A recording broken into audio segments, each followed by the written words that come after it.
Imagine hitting that tiny bit of impurity. Trace by Jerome Bixby. I tried for a shortcut.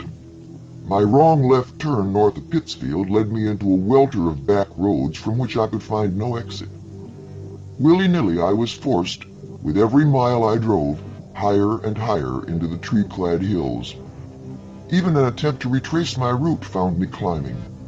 No farmhouses, no gas stations, no sign of human habitation at all. Just green trees, shrubbery, drifting clouds, and that damned road going up. And by now it was so narrow I couldn't even turn around. On the worst possible stretch of dirt you can imagine, I blew a tire and discovered that my spare had leaked empty. Sizzling the summer air of Massachusetts with curses, I started hiking in the only direction I thought would do me any good, down.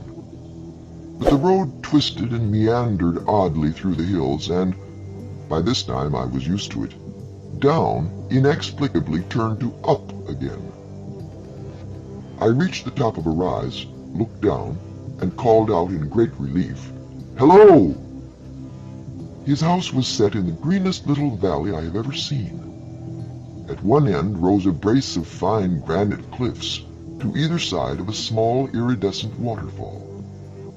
His house itself was simple, New Englandish, and seemed new. Close about its walls were crowded profuse bursts of magnificent flowers, red piled upon blue upon gold. Though the day was partly cloudy, I noticed that no cloud hung over the valley. The sun seemed to have reserved its best efforts for this place. He stood in his front yard, watering roses, and I wondered momentarily at the sight of running water in this secluded section. Then he lifted his face at the sound of my call and my approaching steps. His smile was warm and his greeting hearty and his handshake firm. His thick white hair tossed in the breeze and his twinkling eyes deep-set in a ruddy face provided the kindliest appearance imaginable. He clucked his tongue at my tale of misfortune and invited me to use his phone and then enjoy his hospitality while waiting for the tow truck. The phone call made, I sat in a wonderfully comfortable chair in his unusually pleasant living room, listening to an unbelievably brilliant performance of something called the Mephisto Waltz on an incredibly perfect hi-fi system. "You might almost think it was the composer's own performance," my host said genially, setting at my side a tray of extraordinary delicacies prepared in an astonishingly short time. "Of course he died many years ago, but what a pianist. Poor fellow, he should have stayed away from other men's wives." We talked for the better part of an hour, waiting for the truck. He told me that, having suffered a rather bad fall in his youth, considerations of health required that he occasionally abandon his work and come here to vacation in Massachusetts. "Why Massachusetts?" I asked. "I'm a Bermuda man myself." "Oh, why not?" He smiled. "This valley is a pleasant spot for meditation. I like New England. It is here that I have experienced some of my greatest successes and several notable defeats. Defeat, you know, is not such a bad thing if there's not too much of it. It makes for humility, and humility makes for caution, therefore for safety." "Are you in the public employ, then?" I asked. His remarks seemed to indicate that he had run for office. His eyes twinkled. "In a way. What do you do?" "I'm an attorney." "Ah," he said. "Then perhaps we may meet again." "That would be a pleasure," I said. "However, I've come north only for a convention, if I hadn't lost my way." "Many find themselves at my door for that reason," he nodded. "To turn from the straight and true road is to risk a perilous maze, eh?" I found his remark puzzling. Did that many lost travelers appear at his doorstep? Or was he referring to his business? Perhaps he was a law officer, a warden, even an executioner. Such men often dislike discussing their work. "Anyway," I said, I will not soon forget your kindness." He leaned back, cupping his brandy in both hands. "Do you know," he murmured, "kindness is a peculiar thing. Often you find it like a struggling candle in the most unlikely of nights. Have you ever stopped to consider that there is no such thing in the universe as a 100% chemically pure substance?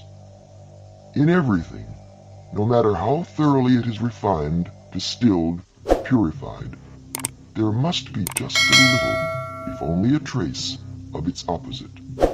For example, no man is wholly good, none wholly evil. The kindest of men must yet practice some small, secret malice, and the cruelest of men cannot help but perform an act of good now and then." "It certainly makes it hard to judge people, doesn't it?" I said. "I find that so much in my profession. One must depend on intuition." "Fortunately," he said, "in mine, I deal in fairly concrete percentages." After a moment, I said, "In the last analysis, then, you'd even have to grant the devil himself that solitary facet of goodness you speak of, his due, as it were. Once in a while, he would be compelled to do good deeds. That's certainly a curious thought." He smiled. "Yet I assure you that tiny, irresistible impulse would be there." My excellent cigar, which he had given me with the superb brandy, had gone out. Noting this, he leaned forward, his lighter flamed with a click like the snapping of fingers.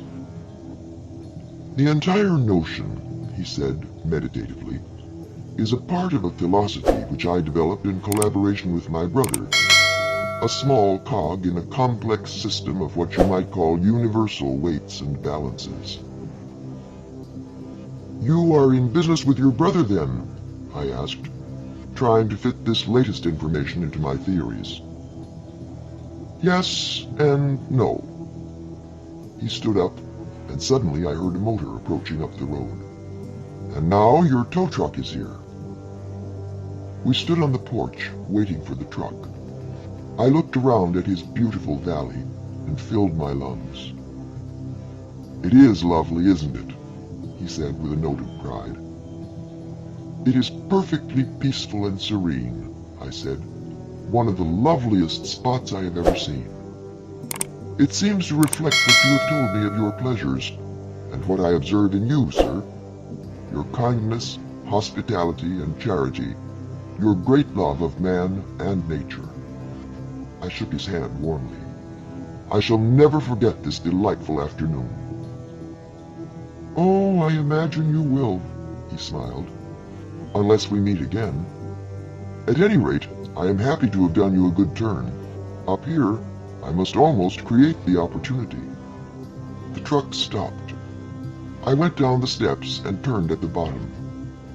The late afternoon sun seemed to strike a glint of red in his eyes. "Thanks again," I said. "I'm sorry I wasn't able to meet your brother. Does he ever join you up here on his vacations?"